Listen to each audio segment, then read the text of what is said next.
I dropped by my son-in-law's house unannounced. I walked in, and I froze. My daughter was on her knees in front of her father-in-law. He was grabbing her by the hair, saying, "I'm going to teach you how a real woman should act in her husband's house." The truck's engine ticked as it cooled in the driveway. Stephen Danner sat with his hands still on the steering wheel, staring at the modest ranch house his daughter shared with her husband. The afternoon sun cut harsh angles across the vinyl siding, making everything look washed out and tired. 3 weeks. That's how long it had been since Rose had answered his calls with anything more than clipped one-word responses.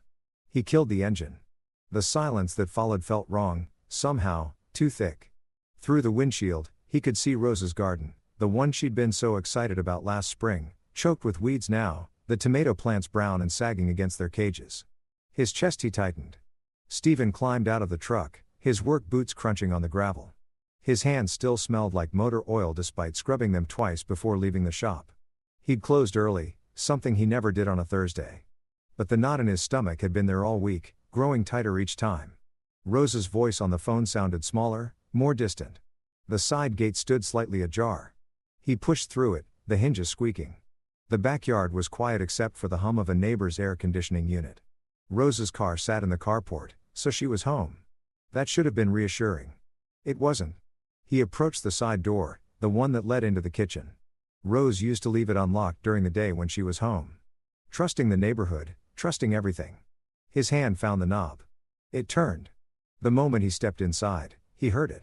A man's voice, not Levi's, deeper, rougher. The words were indistinct at first, muffled by the hallway, but the tone cut through everything else. Sharp, cruel, dripping with something that made Stephen Unk's muscles go rigid. He moved through the kitchen without thinking, past the dishes in the sink, past the faded curtains Rose had hung last year. His pulse thundered in his ears, but his breathing stayed controlled, steady. Years of holding it together during his late wife's illness had taught him how to function through fear. The hallway opened into the living room, and there it was, the moment that would split his life into before and after. Rose was on her knees on the beige carpet. Her face was contorted, not in pain, but in something worse. Humiliation. Terror. A man stood over her, his thick fingers tangled in her hair, wrenching her head back at an angle that made Stephen's vision go white at the edges. Leonard Pike, Rose's father-in-law, 62 years old, barrel-chested, with the kind of face that always looked like it was on the edge of anger. His flannel shirt was rolled up to his elbows, and his grip on Rose's hair was so tight, Stephen could see the tension in his forearm. "I'm going to teach you how a real woman should act in her husband's house." Leonard's voice was low, vibrating with false righteousness. "This backtalk, this disrespect, it ends today. You hear me?" Stephen's daughter was crying, not sobbing, but silent tears streaming down her cheeks. Her hands were pressed against the carpet, trembling. And Levi Pike, Rose's husband, the man she'd married 3 years ago in a ceremony filled with white flowers and promises, stood near the doorway to the kitchen, arms crossed, watching. His face wasn't angry or distressed. It was blank, complicit. Stephen Unk's voice cut through the room like a blade. "Let go of her right now." 3 heads turned. Leonard's grip loosened, but only slightly. Levi straightened, his arms dropping to his sides. Rose's eyes found her father's, and something broke open in her expression.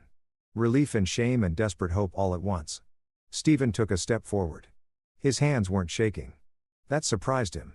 They hung loose at his sides, ready, but not clenched. His voice came out even, controlled, carrying the weight of every ounce of restraint he was using. "Not to cross the room and break Leonard Pike's arm." I said, "Let go." Leonard released Rose's hair and stepped back, his expression shifting into something that might have been meant to look casual, innocent, like Stephen had just walked in on a friendly conversation. The transition was so smooth, it was sickening. "Stephen." Leonard's tone was almost jovial. "Didn't know you were stopping by. Get up, Rose." Stephen didn't look at Leonard. He kept his eyes on his daughter. "Get your shoes. You're coming home with me." Rose started to rise, her movements shaky. Levi moved then, stepping forward with his hands raised in a placating gesture. "Dad, this isn't what it looks like. Rose and I were just..." She got a little emotional. And Dad was trying to help calm her down. Levi's voice had that same rehearsed quality he used when he worked at the insurance office. Smooth and practiced. "It's a family disagreement. That's all." Stephen's eyes finally moved to his son-in-law. The younger man was 32, clean-cut, the kind of guy who wore polo shirts on weekends and talked about being a deacon at church. Stephen had thought he was stable, safe, a good match for Rose. He'd been so goddamn wrong, a family disagreement. Stephen repeated the words slowly, tasting them. They left a bitter residue. He looked back at Leonard, who was now standing with his thumbs hooked in his belt loops. Chin up. That what you call grabbing a woman by her hair? Stephen, you're overreacting. Leonard's voice had an edge now. Rose needs to learn. She's leaving now. Something in Stephen's tone made both Pike men take a step back. It wasn't loud. It wasn't aggressive. It was the sound of a door closing. Final and absolute. The sound of a man who had just made a decision and would not be moved from it. Rose found her shoes by the couch, canvas slip-ons, the left one scuffed. Her hand shook as she put them on. Stephen moved to her side, placing himself between her and the pikeman. His hand touched her shoulder, gentle but firm. Come on, sweetheart. Levi started to protest, stepping forward again. You can't just take her. Watch me. Stephen guided Rose toward the door. She moved like someone walking through fog, her breathing shallow and quick. Behind them, Leonard's voice rose, gaining volume. This is wrong, Stephen. A wife's place is with her husband. You're interfering in. Stephen turned at the threshold. One arm still around Rose. He looked at Leonard Pike for 3 full seconds without speaking. The older man's voice died in his throat. Don't come to my house, Stephen said quietly. Don't call. Don't text. If you try, I'm calling the police. He walked Rose through the kitchen, through the side door across the backyard. The late afternoon sun felt too bright after the dim living room. Rose stumbled once on the gravel, and Stephen caught her elbow, steadying her. He opened the passenger door of his truck and helped her in. By the time he walked around to the driver's side, his hands had started shaking. He gripped the steering wheel hard as he pulled out of the driveway. His knuckles white. Rose sat pressed against the passenger door, her arms wrapped around herself. Neither of them spoke for the first 10 minutes of the drive. The radio was off. The only sound was the truck's engine and the occasional whisper of traffic passing in the opposite direction. Stephen Unk's mind was racing, but his face stayed calm. He learned that during the hospital years with his wife, how to keep steady when everything inside was screaming. How to be the rock when the world was crumbling. But this was different. The image of Rose on her knees, Leonard's hand in her hair, kept replaying. Each time it looped, Stephen's grip on the wheel tightened. He forced his jaw to unclench. Forced his breathing to stay even. When they pulled into his driveway, Rose finally spoke. I'm sorry. Her voice was barely audible, scraped raw. Stephen turned off the engine. He looked at her. Really looked at her for the first time since they'd left. Her hair was tangled where Leonard had grabbed it. Her eyes were red-rimmed. She lost weight, he realized. Her collarbones were too prominent above the neckline of her shirt. How'd he miss this? You have nothing to be sorry for, he said, each word deliberate. Certain nothing, Rose. You hear me? She nodded, but tears spilled over again. Stephen reached across and took her hand. It was cold despite the heat of the day. Come on, let's get inside. The kitchen table had been his wife's favorite spot. She'd spent mornings there with her coffee, reading the paper, watching the birds of the feeder outside the window.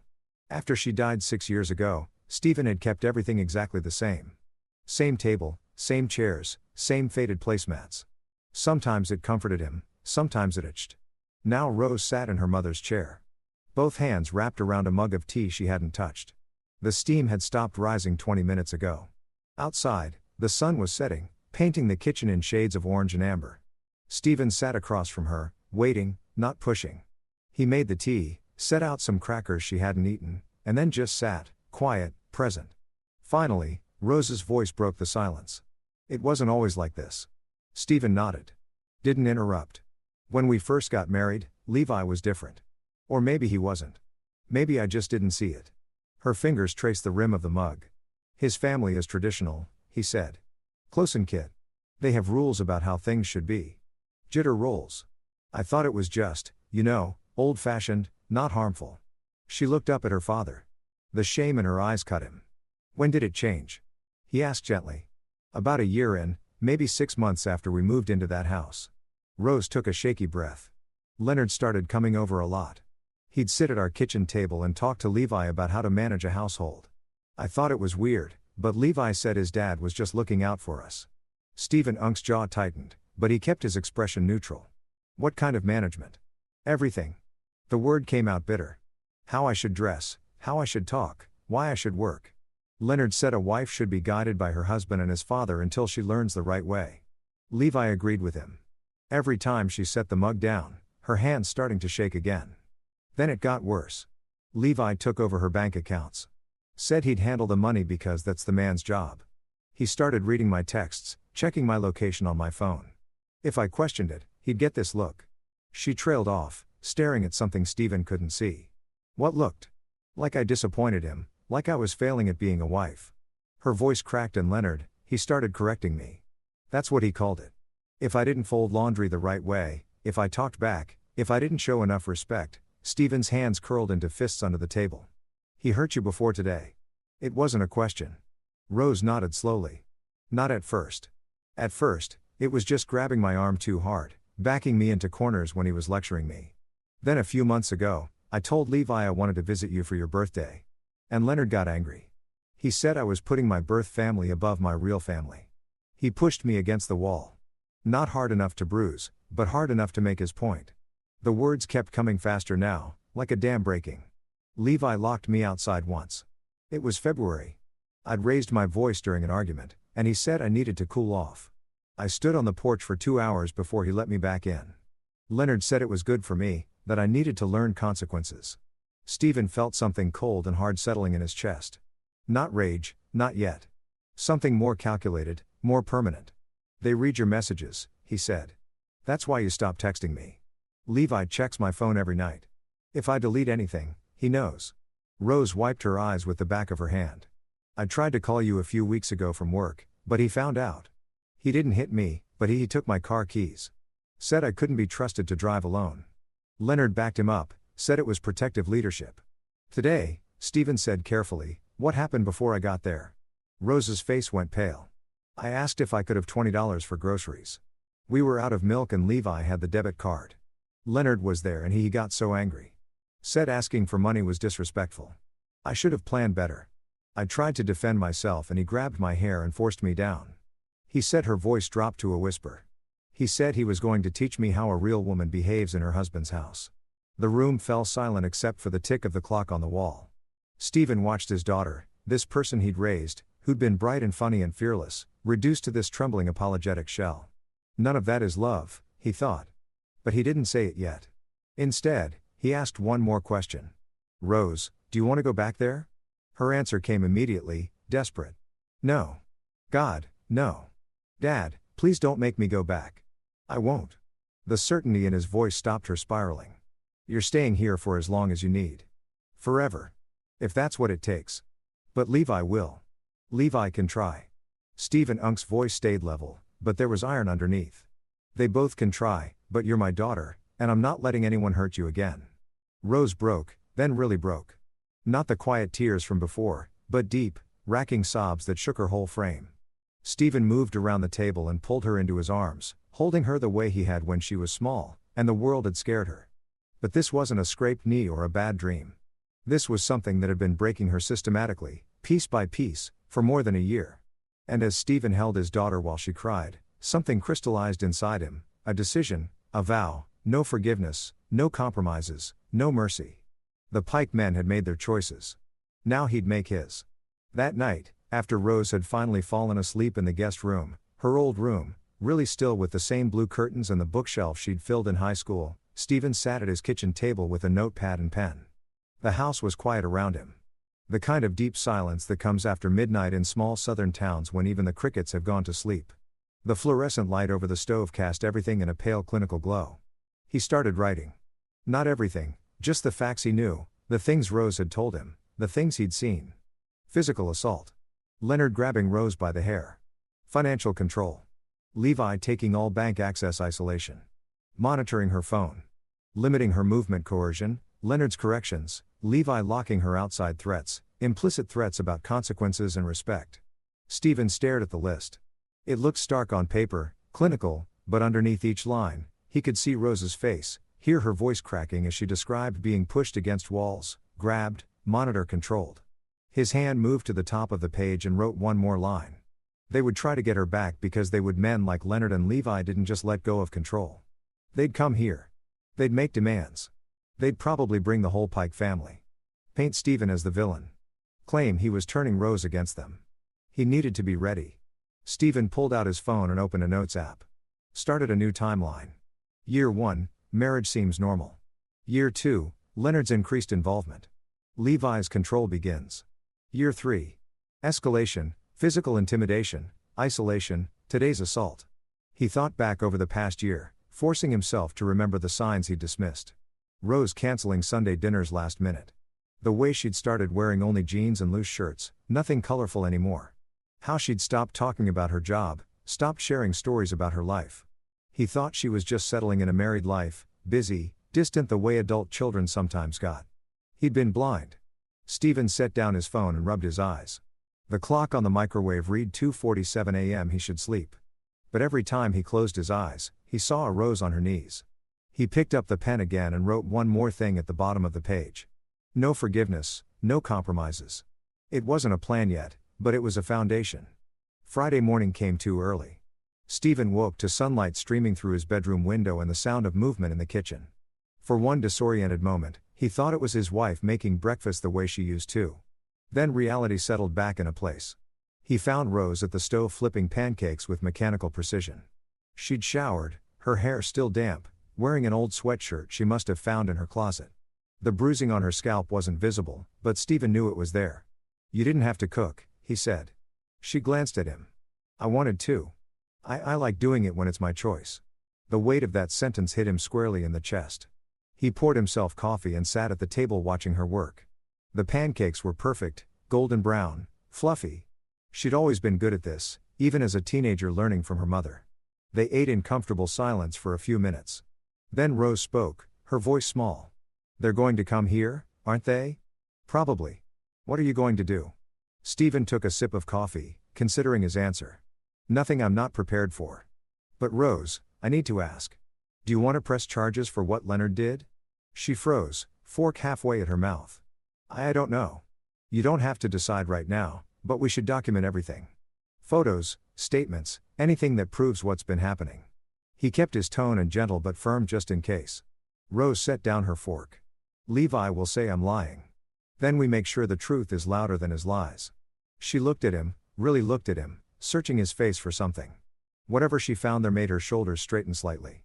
"Okay," she said. "Okay, we document it." After breakfast, Stephen took careful photos of Rose's scalp where Leonard had grabbed her. The area was tender, slightly swollen, with faint bruising starting to show. Then he had her write out everything she could remember, dates, incidents, witnesses, anything that might be useful. By noon, his phone started buzzing.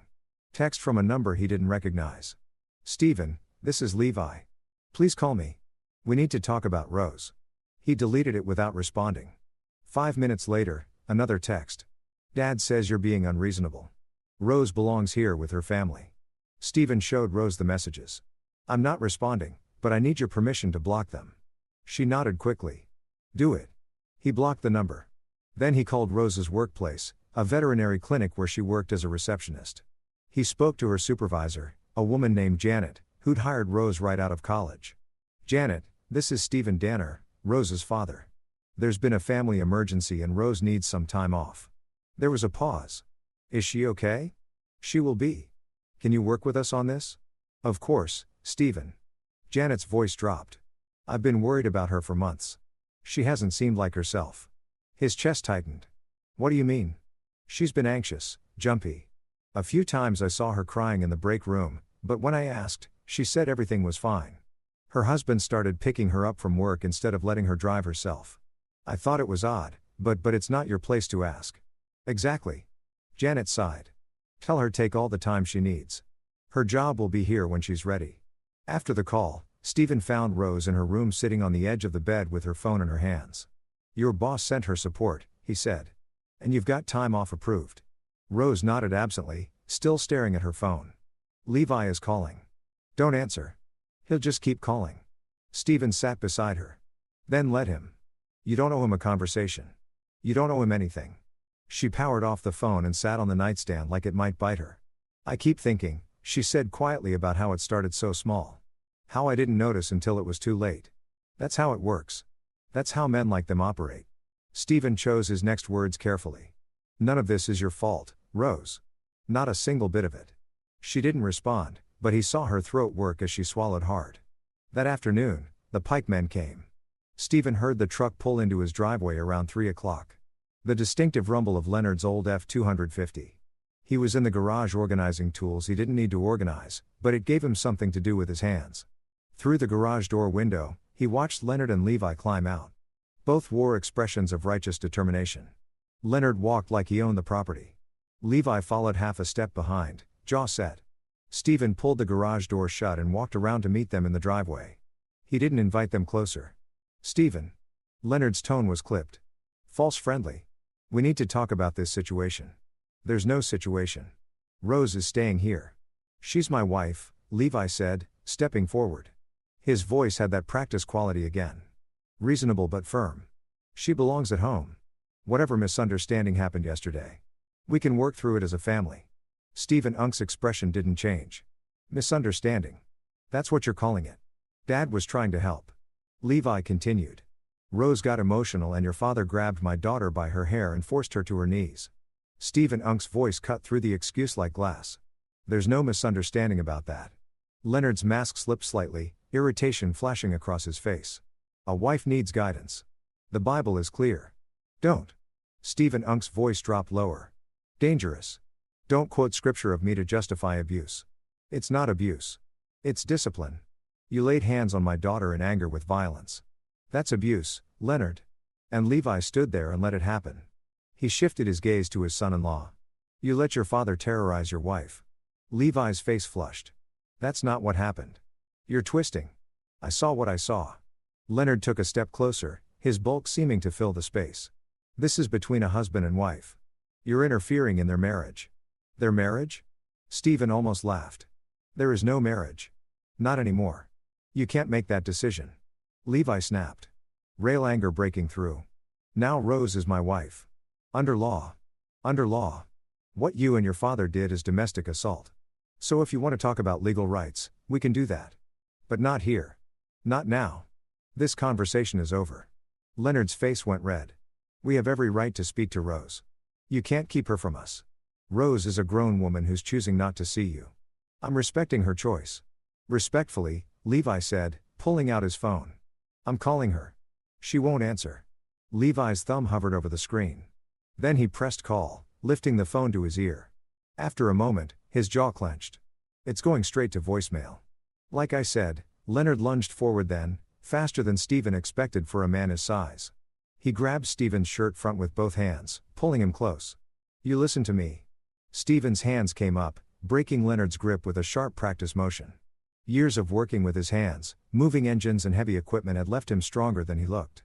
He didn't push Leonard away. Just freed himself and stepped back. Touch me again, Stephen said quietly. And I'm calling the police. Get off my property. For a moment, Leonard looked like he might swing. Stephen saw it in the way his shoulders bunched, the way his hands curled into fists. Levi grabbed his father's arm. Dad, come on. Leonard shook him off, but took a step back. This isn't over, Stephen. Rose's family. She belongs with us.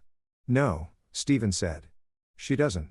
He turned and walked to his front door, opened it, stepped inside, locked it behind him. Through the living room window. He watched the Pike men stand at his driveway for another 30 seconds before finally climbing back into their truck and leaving. Rose appeared from the hallway, her face pale. I heard they're gone. For now, Stephen nodded. For now. That night, he started making calls. The first call was to his sister, Michelle, who worked as a trauma nurse at Vanderbilt Medical Center in Nashville. She answered on the second ring, her voice warm but tired. Stevie, everything okay? He filled her in on everything. The assault, Rose's revelations, the Pike men's visit. Michelle listened without interrupting her, breathing the only sound on the line. When he finished, she was quiet for a long moment. How is she? Michelle finally asked, scared, ashamed, trying to hold it together. That tracks, Stephen. What you described, that's textbook coercive control, financial abuse, isolation, physical intimidation. The escalation pattern is classic. She paused. Has she seen a doctor? Not yet.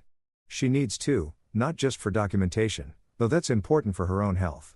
Trauma like this manifests physically. Stress, weight loss, sleep disruption, anxiety. Let me make some calls. I know someone at the Women's Center here who specializes in domestic abuse cases. She might not be ready for that. Then we go slow. But Stephen, you need to understand recovery from this kind of control takes time. Sometimes years. She's going to need support. Probably therapy. Definitely medical evaluation. Whatever she needs. Good.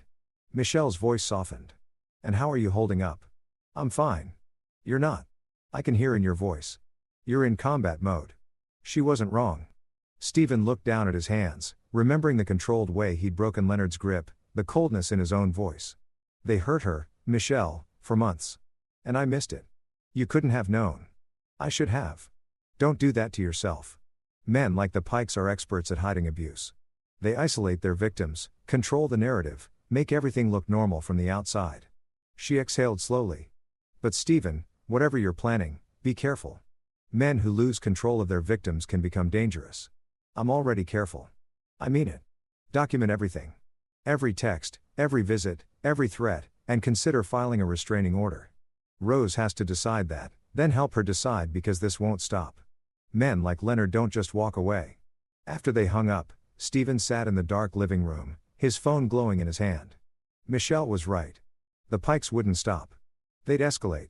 Trying to regain control through pressure, manipulation, or force.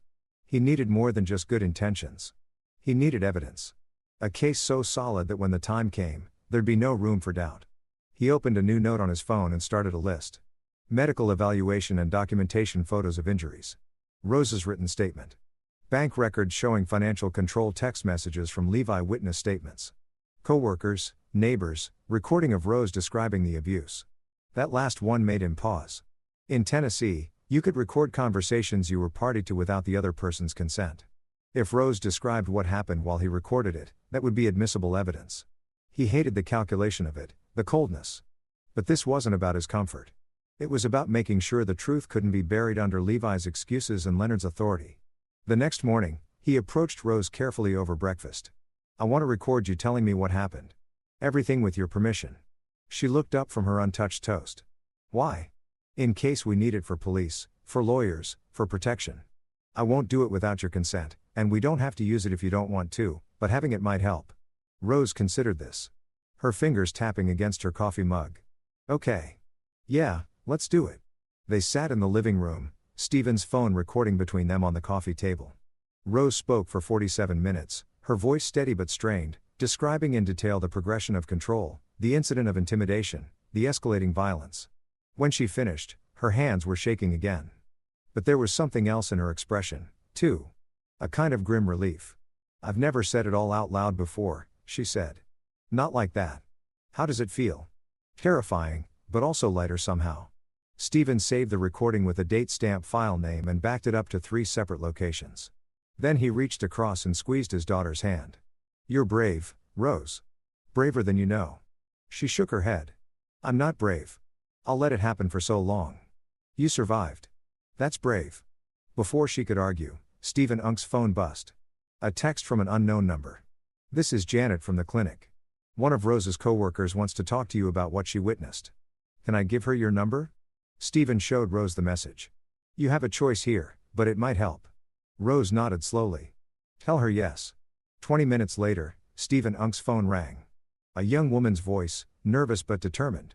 Mr. Danner, this is Ashley. I work with Rose at the clinic. Thanks for calling. Is she okay? We've all been so worried.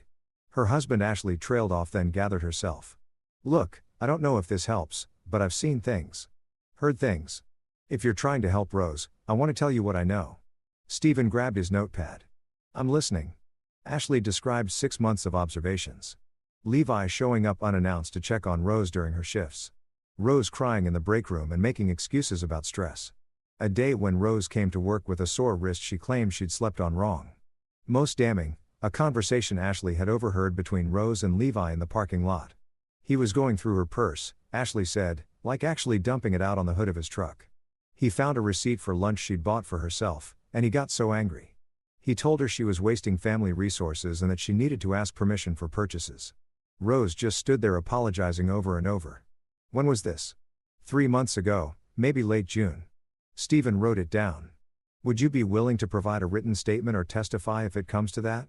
Absolutely. Whatever helps Rose. 2 more co-workers called over the next few days.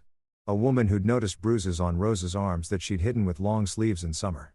A man who'd seen Leonard Pike corner Rose outside the clinic, lecturing her about proper behavior while Rose shrank against the building. Each conversation added another piece to the picture. And each one made Stephen's resolve harden. On Sunday, a week after the living room incident, Stephen stood in his backyard watering the scraggly lawn and thinking about next steps. Rose was inside reading. Actually reading something she said she hadn't done in months because Levi thought it was wasted time. A car pulled up at the curb. Not the Pikes. Stephen didn't recognize the vehicle at first. A newer Honda sedan, dark green. A young woman got out. Mid-20s, blonde hair pulled back in a ponytail. She looked nervous, glancing around as if checking to see if she was being followed. She approached the fence slowly. "Mr. Danner, that's me. I'm Nora Pike, Levi's sister." She said it quickly like ripping off a bandage. Stephen Unk's grip tightened on the hose. "If you're here to, I'm not." She held up her hands. "Please, I need to talk to you about my family." "About Rose?" He studied her for a long moment. There was something different about her. A weariness in her eyes, a tension in her shoulders. Not the aggressive certainty of Leonard or Levi. "Wait here." He turned off the hose and went inside. Found Rose in the living room. "Levi's sister is outside. Does she want to talk?" Rose's face went white. "Nora, what does she want?" "Claims she wants to help, but you don't have to see her. I can send her away." Rose stood, her book falling, forgotten, to the couch. "No, let me talk to her." They went outside together. Nora stood by the fence, hands shoved in her pockets. When she saw Rose, her expression crumpled slightly. "Rose. God, I'm so sorry." "Sorry for what?" Rose's voice was guarded. "For all of it, for not stopping it, for being part of that family." Nora looked between them. "I've been trying to get away from them for years. My dad, as he's controlled all of us our whole lives. Levi learned everything from him." Stephen crossed his arms. "Why are you here, Nora?" "Because what happened to Rose isn't new. It's how our family operates. My dad believes in traditional authority, which really means he gets to control everyone, especially the women. My mom left when I was 15 because she couldn't take it anymore. Levi and I stayed with Dad, and he shaped Levi into a copy of himself. That doesn't excuse what they did," Rose said quietly. "I know. I'm not making excuses. I'm telling you that you're not the first person my father has heard, and my brother has become just like him." Nora pulled her phone from her pocket. "I have proof. Recordings, texts, videos, things that show the pattern. I've been collecting them." Because she swallowed hard. "Because I always knew someday someone would need them. I'm giving them to you." Stephen and Rose exchanged a glance. "Why?" Stephen asked. "Because it needs to stop. Because I'm tired of watching my family destroy people." Nora's voice shook. "And because Rose didn't deserve any of this. None of the women who've married into our family did." "Women?" Rose's voice was small, plural. "Levi's first girlfriend. She lasted 6 months before she left. So my dad scared her. And my older cousin married a woman who lasted 2 years before filing for divorce. She claimed emotional abuse. But the family rallied around my cousin and made her look unstable. She moved to Texas to get away from us." Stephen felt something cold settle deeper in his chest. "Your father has done this before. Over and over. He believes he's righteous. That God gave him authority over his family, and that includes daughters-in-law, nieces, anyone in his sphere. He sees himself as a patriarch in a biblical sense, which really means he's a controlling, abusive man who uses religion as an excuse." Nora held out her phone. "Everything's here. Videos from family gatherings where you can hear him yelling at people, berating them. Texts where Levi admits Dad keeps Rose in check. Recordings of Dad lecturing me about submission and obedience. I'll send you everything." And she hesitated. "And if you press charges, I'll testify against both of them." Rose's eyes filled with tears. "Nora, if you do that, your family will. They'll disown me. I know, but they don't feel like family anymore. They feel like a prison." Nora looked at Stephen. "Please, let me help. It's the least I can do." Stephen took her phone number and promised to call. As Nora drove away, Rose stood in the driveway looking stunned. She was always the quiet one. Rose said, "I never thought. Abuse victims often become the strongest advocates." Stephen said she's been trapped, too, just in a different way. That night, Nora sent over 23 files. Videos of Leonard verbally berating family members at gatherings. His voice dripping with contempt. Text screenshots where Levi discussed managing Rose with his father.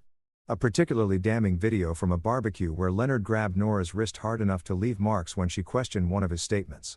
Stephen watched each file methodically, taking notes. The pattern was unmistakable. Leonard Pike was a systematic abuser who built his entire family structure around control, and Levi had learned every technique. But now Stephen had proof. Not just Rose's word against theirs. Multiple witnesses, multiple incidents, a pattern spanning years. He added everything to an encrypted folder on his laptop and backed it up in 3 locations. Then he opened a new document and started outlining a timeline. Every incident, every witness, every piece of evidence, organized chronologically. It took him until 2 a.m. when he finally finished. He had 17 pages of documented abuse spanning 3 years involving multiple victims with corroborating statement from 6 witnesses. Rose appeared in the kitchen doorway wrapped in a bathrobe. "Can't sleep, just finishing something."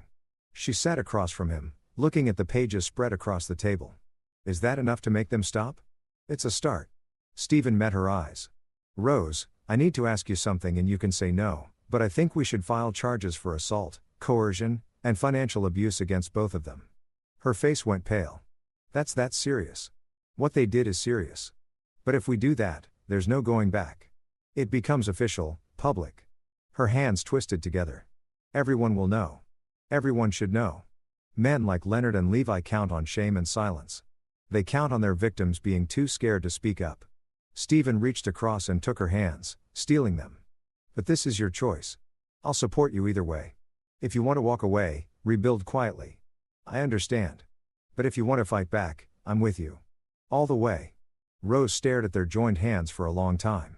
When she looked up, something had shifted in her expression. Something hard and certain. "I want to fight back," she said. "I want them to face consequences for what they did. Not just to me, to everyone." "You're sure?" "I'm sure." Stephen squeezed her hands once, then let go. "Okay, then we do this, right? Monday morning, we go to the police together." "What? They don't believe us." Stephen tapped the stack of papers on the table. "They will." The rest of the weekend passed in tense preparation. Stephen and Rose went over every detail, making sure the timeline was accurate, the statements were clear, the evidence was organized. Michelle drove up from Nashville on Sunday afternoon to take Rose to a private medical appointment where a doctor documented the physical effects of prolonged stress and noted the healing bruises on her scalp. "Your blood pressure is elevated," the doctor told Rose gently. "You've lost 15 pounds since your last physical. You're showing signs of chronic stress and anxiety. These are all consistent with trauma." The medical report went into the folder. Sunday evening, Stephen sat on his back porch watching the sun set over Cedarbrook. The sky was bruised, purple and orange, the air thick with humidity. He could hear neighbors' conversations drifting over fences, the distant sound of someone's television, the bark of a dog. Normal Sunday, evening sounds, normal life. Except nothing felt normal anymore. Tomorrow would change everything. Once they filed charges, there'd be no taking it back. The Pikes would fight. They'd hire lawyers. They'd try to paint Rose as unstable, him as interfering. They'd use their church connections, their standing in the community, every advantage they had. But Stephen had something they didn't, the truth. And he was willing to fight for it longer and harder than they could fight against it. Rose joined him on the porch, sitting in her mother's old rocking chair. "Nervous?" she asked. "Determined." "Me, too." She was quiet for a moment. "Dad, thank you for not letting me go back. For believing me always, sweetheart. Always." They sat together until full dark, neither speaking. Both gathering strength for what came next. Monday morning arrived gray and cool, unusual for late summer in Tennessee. The forecast called for rain, and the clouds hung low and heavy, turning the world the color of stone. Stephen wore clean work pants and a button-down shirt. Rose wore jeans and a simple blouse, her hair pulled back. They both looked tired. Neither had slept well. The Cedarbrook Police Department occupied a low brick building on Main Street, sandwiched between the post office and a hardware store. Stephen had driven past it 1,000 times. He never imagined walking through those doors to report his own son-in-law and father-in-law for domestic violence. The lobby smelled like burnt coffee and old carpet. A young officer at the front desk looked up as they entered. "Help you folks. We need to file a report," Stephen said. His voice was steady for domestic assault and abuse. The officer's expression shifted, becoming more attentive. "Let me get someone for you. Have a seat." They sat in hard plastic chairs, bolted to the floor. Rose's leg bounced nervously. Stephen placed a hand on her knee, stilling it, and she gave him a weak smile. 10 minutes later, a woman in plain clothes emerged from the back. Late 40s, dark hair and a practical blonde, sharp eyes that took in everything. "I'm Detective Sarah Morales. Why don't you come back with me?" "No, wait." User said, "Don't use the name Sarah. Let me fix that." 10 minutes later, a woman in plain clothes emerged from the back. Late 40s, dark hair and a practical blonde, sharp eyes that took in everything. "I'm Detective Patricia Morales. Why don't you come back with me?" She led them to a small interview room with a table for chairs and a recording camera mounted in the corner. The walls were beige. The floor was scuffed linoleum. Everything about the space felt designed to strip away pretense. "Before we start," Detective Morales said, settling in her chair, "I want you to know that reporting domestic violence takes courage. We take these cases seriously. I'm going to ask you questions, and some of them might be difficult. Take your time. We'll record this conversation for documentation purposes." "Okay." Rose nodded. Stephen said, "Understood. Who are we talking about here? Who's the victim? Who's the abuser?" "I'm the victim," Rose said, her voice stronger than Stephen expected. "My husband, Levi Pike, and my father-in-law, Leonard Pike." Detective Morales began taking notes. "Tell me what happened." Rose started with last Thursday, the living room, Leonard's assault, Stephen Unk's intervention. Her voice trembled at first, but gained strength as she went.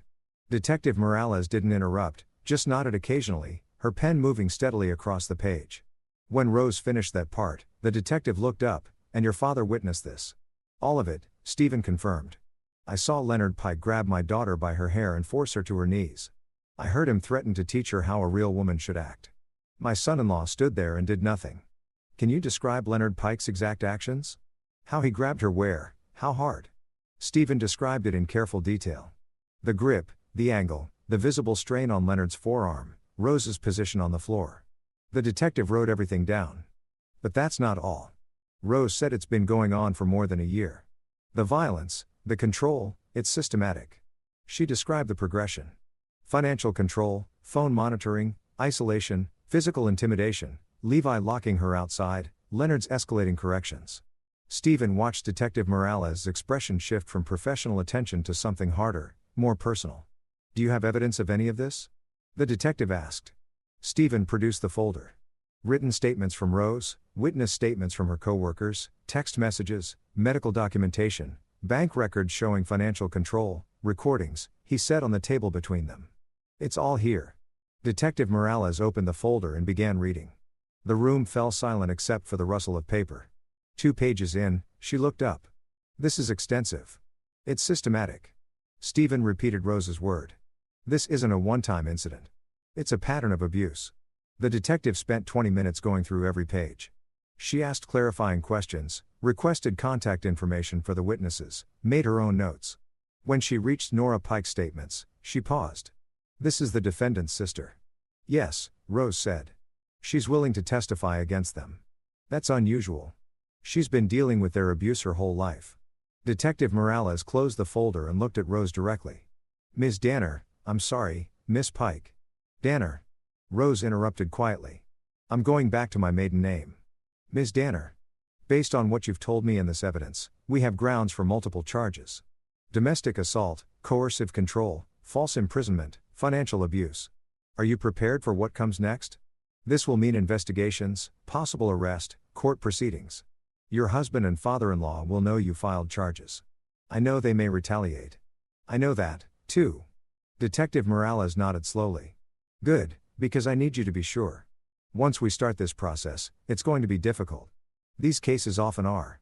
Rose's hands were clasped tight on the table, but her voice didn't waver. "I'm sure I want to press charges against both of them." "All right."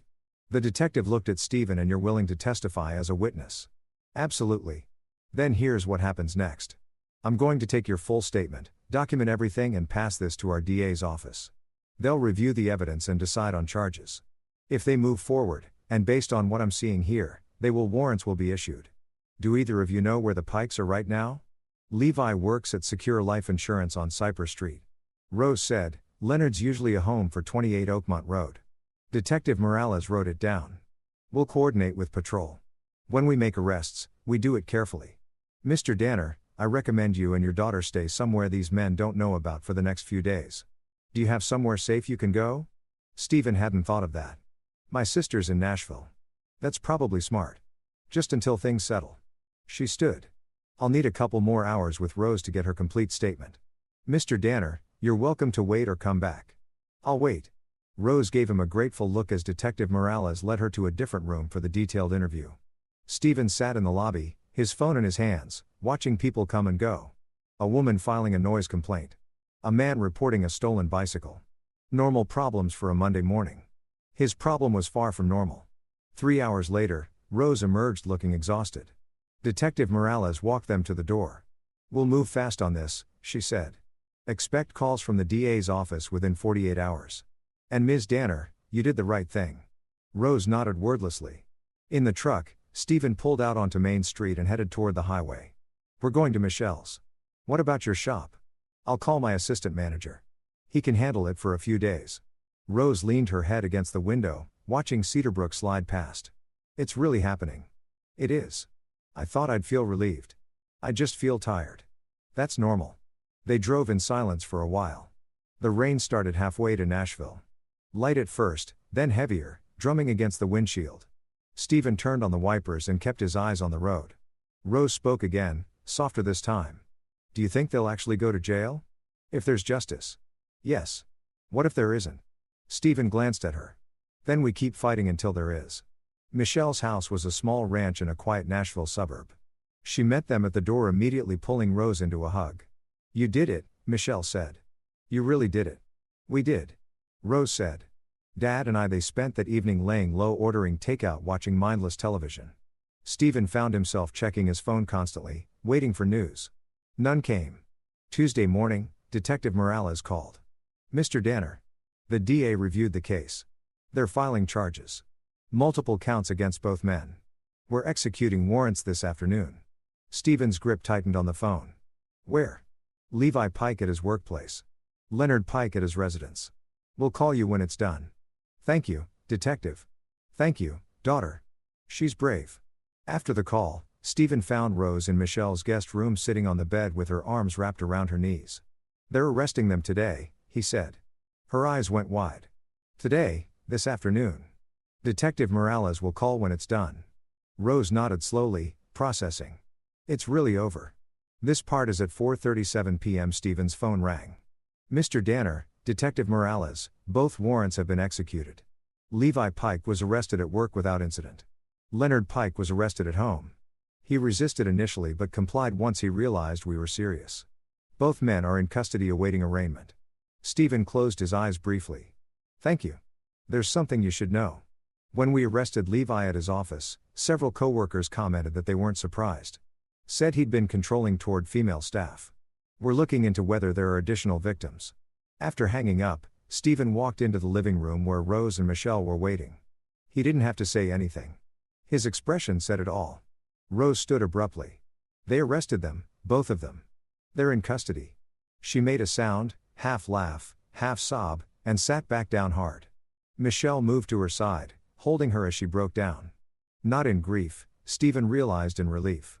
In release, he stood watching his daughter cry, feeling something shift in his chest. Not satisfaction. He wasn't capable of that. Not yet. But certainty. They'd done the right thing. The hard thing. The thing that would stick.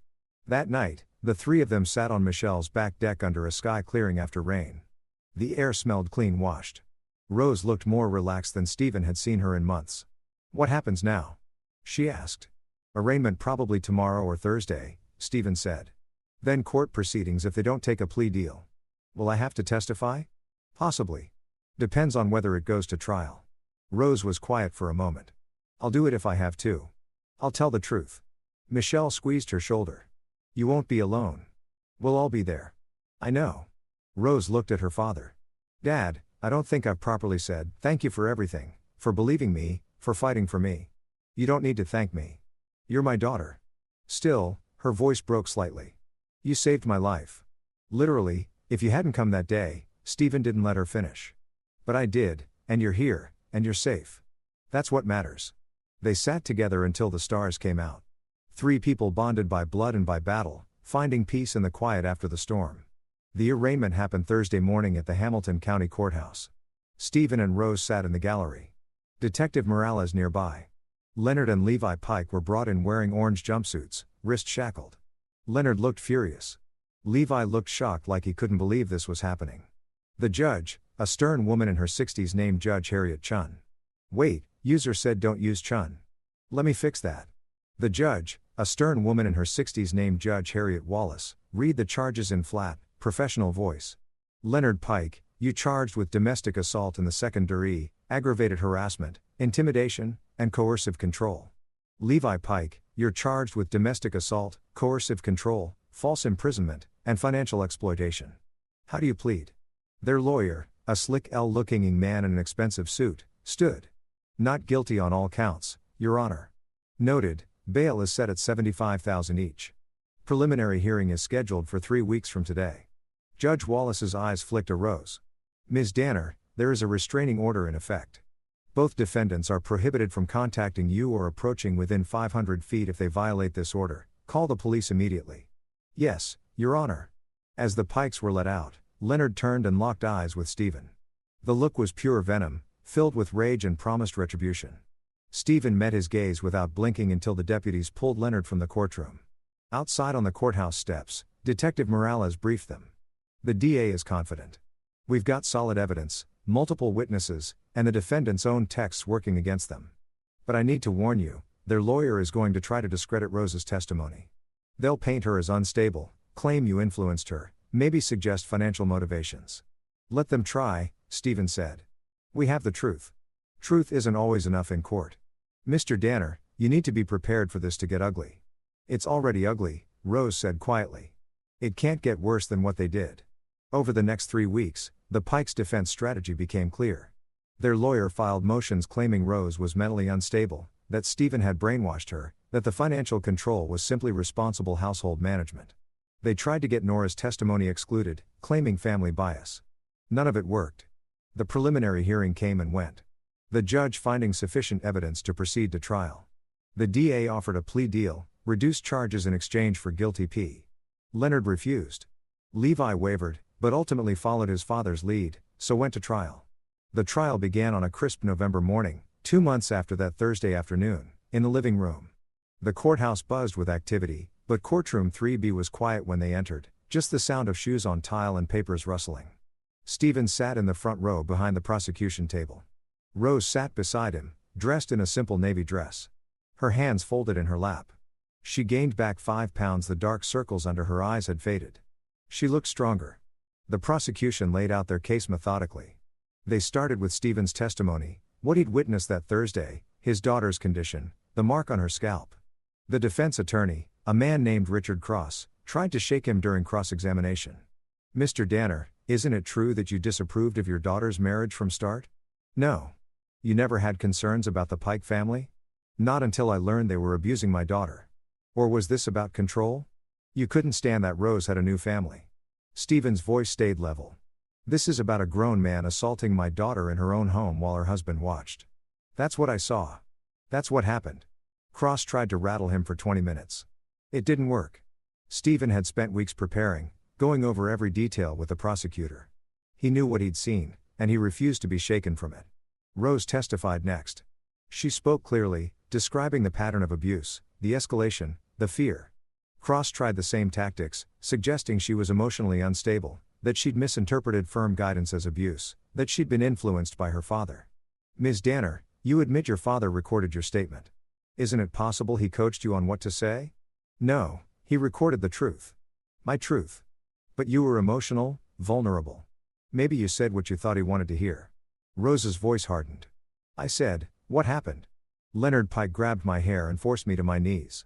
Levi Pike controlled every aspect of my life. Those are facts, not feelings. The jury, 8 women for men, watched intently. The prosecution called Rose's co-workers. Each one described her deterioration over the past year. The tears, the anxiety, the bruises she tried to hide. Ashley's testimony about the parking lot confrontation was particularly powerful. Then Nora took the stand. She looked small in the witness box, but her voice was steady. She described growing up under Leonard's control, watching him berate her mother until she fled, seeing Levi adopt the same tactics. She described the family's pattern of abuse spanning decades. Cross attacked her credibility viciously, suggesting she was testifying out of spite that she'd fabricated evidence to hurt her family. But Nora didn't break. She'd spent too many years under Leonard's thumb to be intimidated by a lawyer. "My father is an abusive man," she said simply. "My brother learned from him. Rose is one victim in a long line of victims. I'm testifying because it needs to stop." The prosecution played the videos Nora had provided. The jury watched Leonard verbally destroying family members, grabbing Nora's wrist, creating an atmosphere of fear and control. They heard Levi's texts admitting his father keeps Rose in check. By the end of the first week, the defense was scrambling. Leonard took the stand to defend himself. A mistake. He couldn't hide his contempt, his belief that he had the right to control his family. When asked about grabbing Rose, he said, "Sometimes women need firm correction.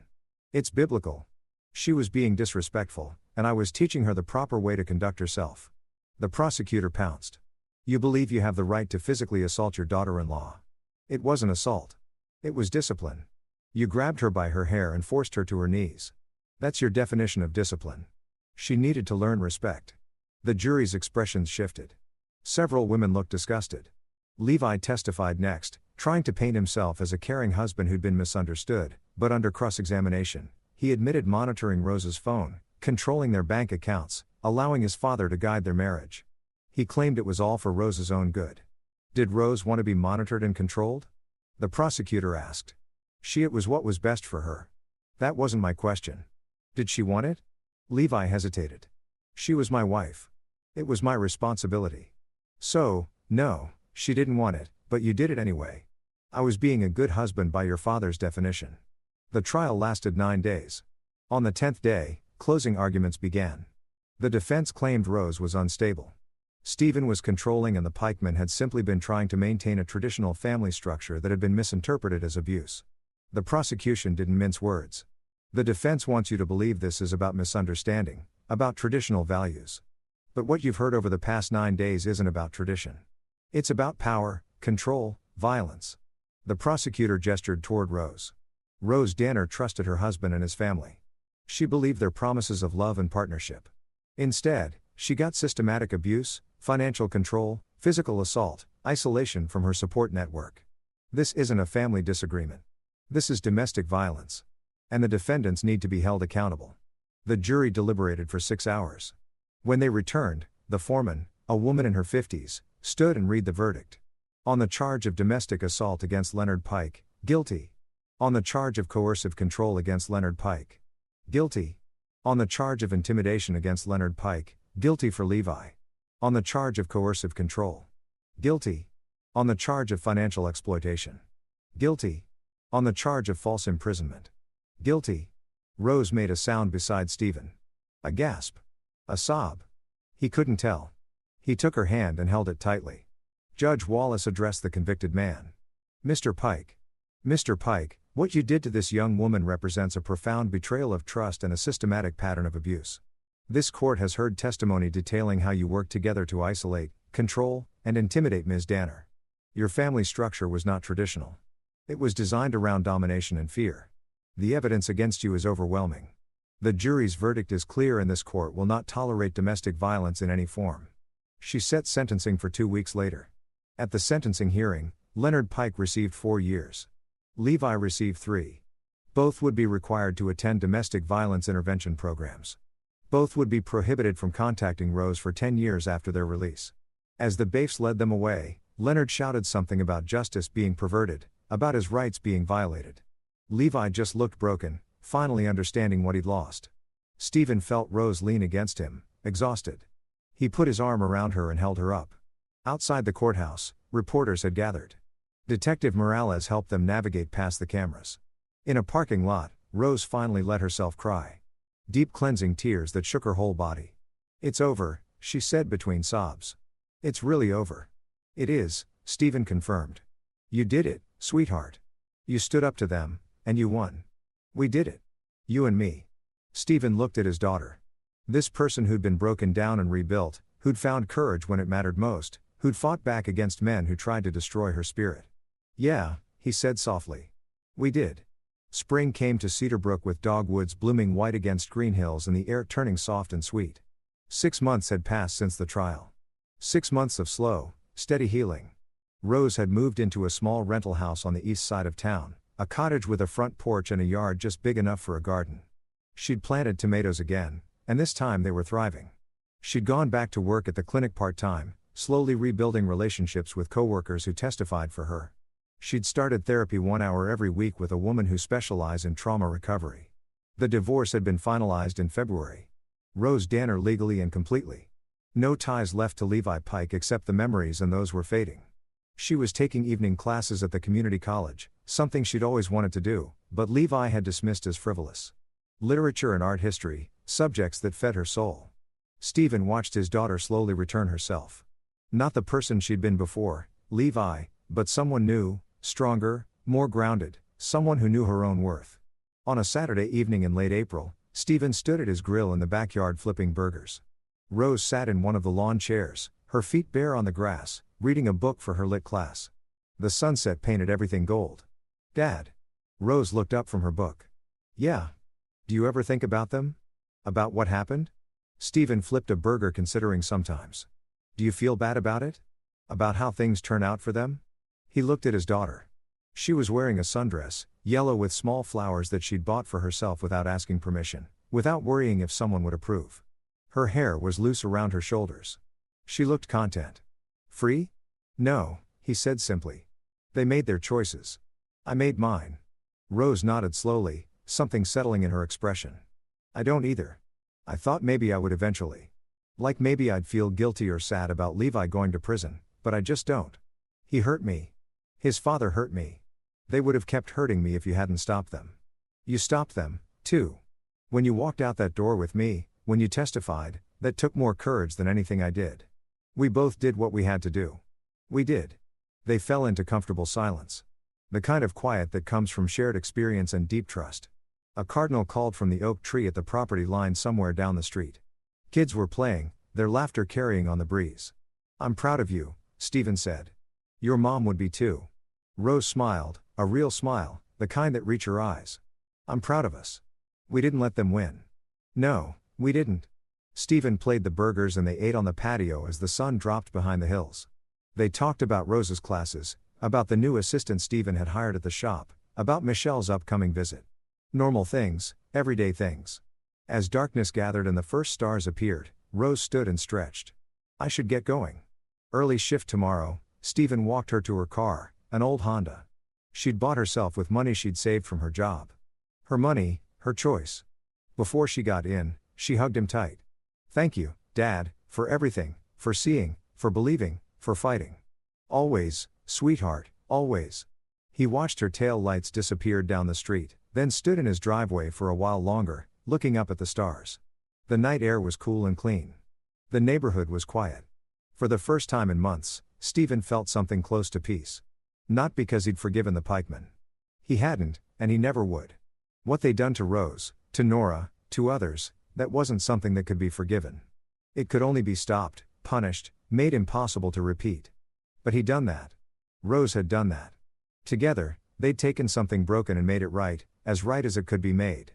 They'd fought for justice, and they'd won. Stephen turned and walked back into his house, leaving the door unlocked because this was Cedarbrook and Rose was safe and the Pike men were behind bars where they belonged. He made himself a cup of coffee, decaf since it was late, and sat at his kitchen table with a book of his own, but he didn't read. He just sat there thinking about his daughter's smile, her yellow sundress, the way she'd look sitting in his yard with her bare feet in the grass. Free, that was the word. She was free. And for Stephen Danner, that was everything. Outside, the night deepened. The stars wheeled overhead. The world kept turning. And in a small house on the east side of Cedarbrook, Rose Danner slept peacefully, no longer afraid, no longer trapped, finally, and completely herself. The story of what had happened in that living room 6 months ago would fade with time. People would move on to other scandals, other stories, but the truth would remain documented and preserved, a warning to anyone who thought they could abuse their power over those they claimed to love. Leonard and Levi Pike had learned that lesson the hard way. And Stephen Danner had learned something, too. That sometimes love means fighting, not with fists or rage, but with truth and evidence and unshakable determination. That sometimes the most important thing a father can do is stand between his child and danger no matter the cost. He paid no real cost in the end. Lost no sleep over the Pikes' imprisonment. Felt no guilt over their fate. They'd earned every consequence that came their way. And Rose had earned her freedom. That was justice, and that was enough.